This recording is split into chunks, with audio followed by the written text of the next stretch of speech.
Hi, this is ZPPS Daudga. Today we are learning our next structure. We have taken the challenge of 100 days, 100 structure. Today is our day 73. आज आपण शिकणार आहोत की कशा पद्धतीने future perfect टेन्सचे आपल्याला yes no type questions बनवायचे आहेत. सगळ्यात पहिल्यांदा एखादं वाक्य आपण फ्युचर परफेक्ट टेन्सचं सिंपल वाक्य बनवूया. श्रावणी मुंबईला गेली असेल. श्रावणी will have gone to Mumbai.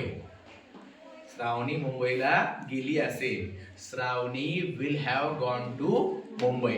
आता याच वाक्याचा क्वेश्चन कसा करणार? फक्त श्रावणीच्या जागेवर will ला घ्यायचे आणि will च्या जागेवर श्रावणीला घ्यायचे. मग वाक्य काय होईल? Will Shravani have gone to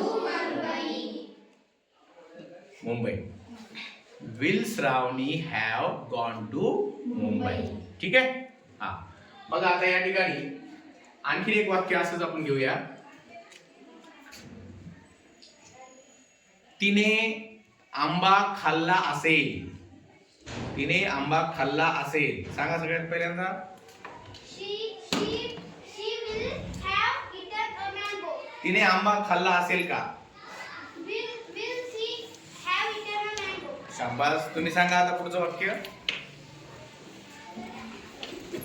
नेहाने आंब्याचा रस पिला असेल. Neha will have drunk mango juice. नेहाने आंब्याचा रस पिला असेल का? Will Neha have drunk mango juice? शाबास. हा, चला तुम्ही उभे राहा. सूरज, तुम्ही सांगा. आम्ही सहलीला गेलो असू. We will have gone to picnic. आम्ही सहलीला गेलेलो असू का? Shall we have gone to picnic? Very good. चला आता तुम्ही सांगा. हा, आरती तुम्ही सांगा.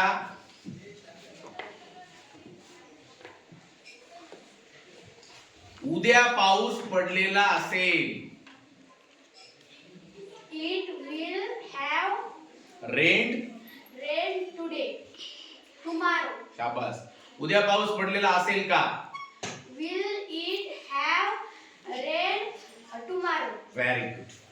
बघा अशा पद्धतीने आपल्याला या ठिकाणी फ्युचर परफेक्ट टेन्सचे क्वेश्चन्स बनवायचे आहेत. So you should make 30 questions using this structure. This is homework for all of you. Thank you so much for watching our video. Thank you.